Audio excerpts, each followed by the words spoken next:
I'm Becky Kaufman and welcome to Saving Taste. I'm fighting the taste crisis in America. People eat food that doesn't taste good or is supposedly healthy, but I believe that anybody can create food that tastes great and is good for you, sometimes. Today we're going to make peanut butter brownies.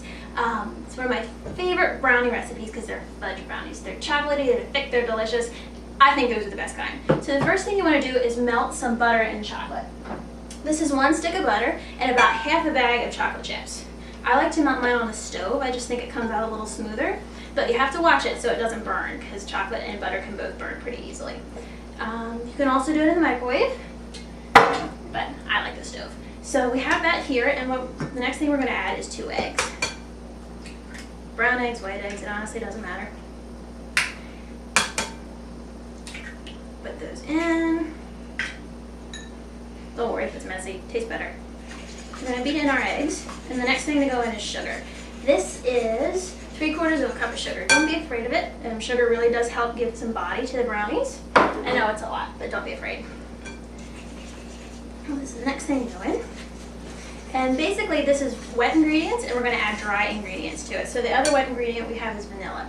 This is a teaspoon of vanilla. You could have put in more if you want to. I love vanilla, so I'm always pretty heavy-handed with it. So we have our wet ingredients here all mixed up. The next thing to put is the dry into it. We have 2/3 of a cup of flour, not self-rising, regular flour, because we have baking soda. This is a 1/4 teaspoon of baking soda, and this is going to leaven our brownies and keep them from being little rocks. So just tap like this. You can use one of the big old-fashioned sifters if you have them, and just push the little lumps through the sieve when you get to the bottom. This gets mixed up. So we're going to spray our pan. We're using an 8x8 pan. You have to spray it because if you don't spray it, you can't get the brownies out. And we all want the brownies to come out of the pan because if we don't, we can't eat them. So just regular cooking spray, nothing special. We're going to want to use a rubber spatula to get them out. So tap off our friendly whisk, chuck him, and it goes in the pan. Now the reason these are peanut butter brownies are because of the next ingredient. We're going to swirl the peanut butter over the top. And nothing fancy, you just don't want big gobs of peanut butter.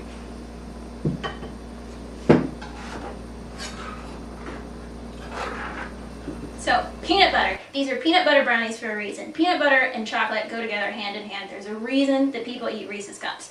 And this is my favorite kind of peanut butter. It's organic, natural peanut butter. I don't like your mainstream, right out of the cupboard kind of peanut butter, because it's crap. It has high fructose corn syrup in it, it has stabilizers in it. The only thing that should be in peanut butter is peanuts, oil, and salt. So this is why we're using that. So we're going to drizzle it over the top. This is 1/2 cup. You can use more or less depending on how much you like it. And just swirl around with a knife. It doesn't have to be pretty.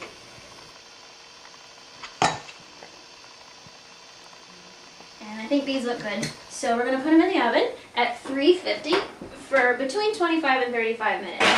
This batch doubles really well. You can do a double batch and use a 13x9.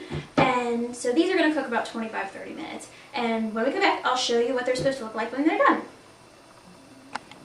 These brownies smell so good. They just came out of the oven, and I want to show you how they're done, how to know that they're done. When you put your toothpick in, usually in the middle, it should be a little dirty when it comes out. If it comes out completely clean, then you've overdone them, and nobody likes an overdone brownie. So I want to thank you for watching on this episode of Saving Taste, and just remember, if it doesn't taste good, don't eat it.